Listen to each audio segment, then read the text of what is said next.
Olha que interessante, a leitura do Evangelho. Quero começar pelo Evangelho de hoje, né? O Evangelho fala da autoridade do nome de Jesus. Oxalá nós pudéssemos fazer cada gesto, cada ação, utilizando esta autoridade do nome de Jesus. O texto mostra essa autoridade. E olha só que interessante, alguns detalhes importantes que nos fazem perceber. Jesus, ele está na região da Galileia, em Cafarnaum. Era sábado. Por que que Jesus aproveitava aquele momento em que os fariseus e escribas criticavam, mas Jesus aproveitava o sábado para pregar, para anunciar o reino, os sábados, principalmente os sábados, porque era o dia do descanso. O sábado para os judeus é o que deveria ser o domingo para nós, o dia do Senhor, o dia da família, o dia da comunidade, o dia da igreja. Então o judeu observava muito isso. Então o sábado ele não trabalhava, o judeu.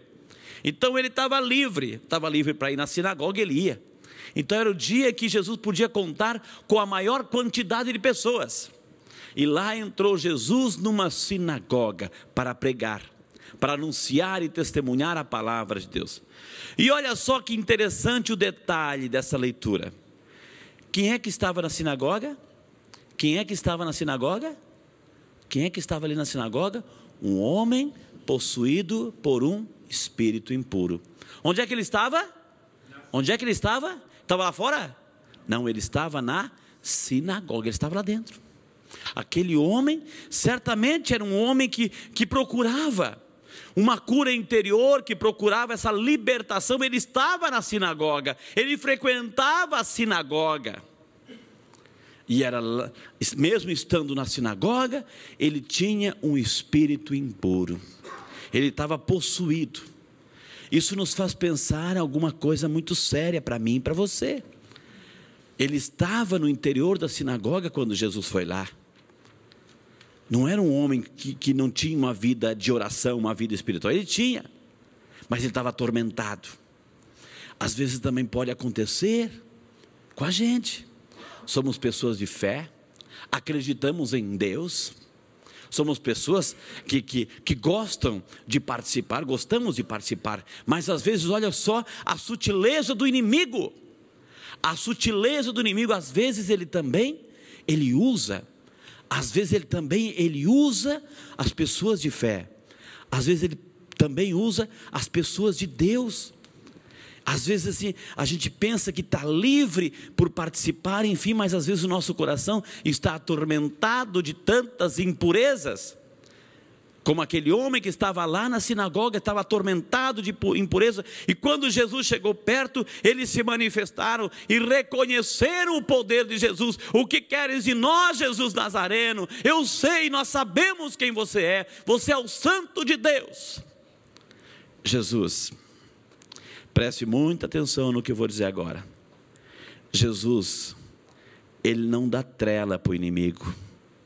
Jesus não abre diálogo com o inimigo. Não. Ele não dá motivo para o inimigo conversar com ele.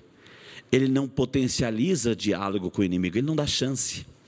Quando o inimigo começou a se manifestar, qual foi a atitude de Jesus? Cala-te. Cala-te e sai dele.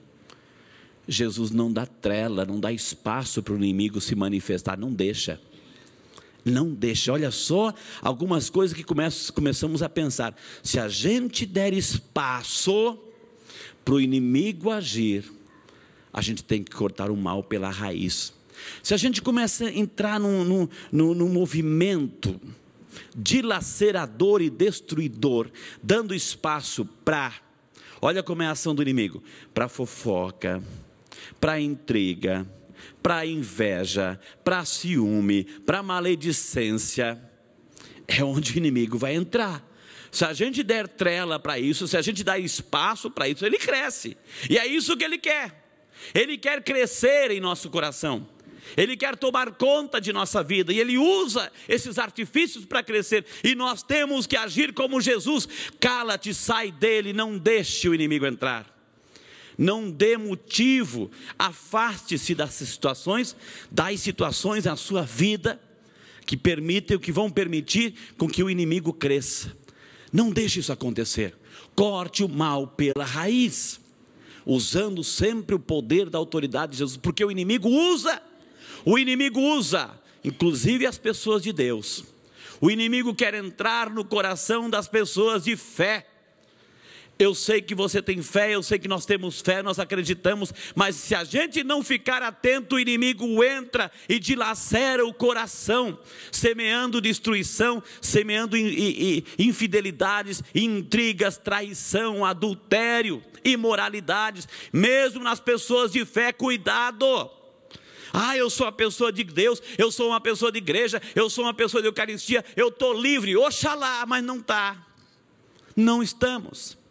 Porque o inimigo, aquele homem estava dentro da sinagoga, e foi lá que ele foi possuído, ele estava possuído. Então é um alerta para cada um de nós, minha gente, é um alerta para cada um de nós, para mim e para você. Vamos nos aproximar de Jesus, vamos usar o poder da autoridade de Jesus, para que pelo poder da autoridade de Jesus, Jesus visite as sinagogas de nossas vidas. Jesus visite as sinagogas de nossas vidas, as sinagogas do nosso coração, e tire do nosso coração toda a impureza, toda a maledicência, todo esse espírito de intriga, de fofoca, tudo aquilo que destrói a nossa vida, a nossa conduta, o nosso jeito de ser, toda a articulação do mal, toda a mentira. Coloque a mãozinha no coração, vamos rezar com essa palavra de Deus, vamos pedir nesses minutinhos que nos faltam, que Deus purifique o nosso coração. Coloque a mão no teu coração, feche os seus olhos. Eu quero que você faça a sua oração nesse momento, pedindo que Jesus visite a tua sinagoga, que Ele entre como entrou naquela sinagoga em Cafarnaum, que Ele entre na tua sinagoga do teu coração, no santuário do teu coração. Eu quero que você peça agora para Jesus, converse com Jesus, pedindo para Jesus tirar esse espírito que está aí, talvez um espírito conturbado e atormentado, de fofoca, de inveja, de ciúme. Por mais que nos custe reconhecer, é isso que o inimigo quer. O inimigo quer que a gente não reconheça que a gente tem defeito. O defeito está no outro. Por isso que a gente acusa. Por isso que a gente acha o defeito sempre no outro, não reconhece em si. É isso que o inimigo quer, que a gente não reconheça o nosso pecado. Porque daí, a gente não reconhecendo o pecado, a gente vai deixá-lo sempre guardado no coração. E vamos continuar tendo aquela prática, aquela conduta pecaminosa, porque nós não reconhecemos. Então peça para Jesus essa capacidade de reconhecer. Mas além da capacidade de reconhecer, peça para Jesus que Ele ordene, pelo poder do nome de Jesus, cala-te e sai. Vai dizendo para Jesus: Jesus, me tira dessas situações pecaminosas, desse jeito de ser, Jesus, dessa hipocrisia, dessa falsidade muitas vezes nas intenções, na falta de retitude, de coração, nos pensamentos, na conduta, nesse poder que a gente tem de julgar as pessoas e condenar as pessoas. É isso, Jesus, que eu peço no dia de hoje, nessa Santa Eucaristia, que o Senhor visite a sinagoga da minha vida e ordene tudo aquilo que é do mal, que saia, que se afaste e me torne uma criatura nova, renovada, transformada na autoridade do nome de Jesus. E obrigado, Jesus. Obrigado por esse processo de cura que o Senhor começou a fazer agora no meu coração. E obrigado, dê-nos a graça, Senhor, de permanecermos firmes nesse bom propósito de evitar o contágio do mal. Porque o inimigo laça inclusive os homens e as mulheres de Deus. São neles, são em nós. É em cada um de nós que o inimigo está interessado em nos destruir. Não deixe. Pela autoridade do nome de Jesus. Amém.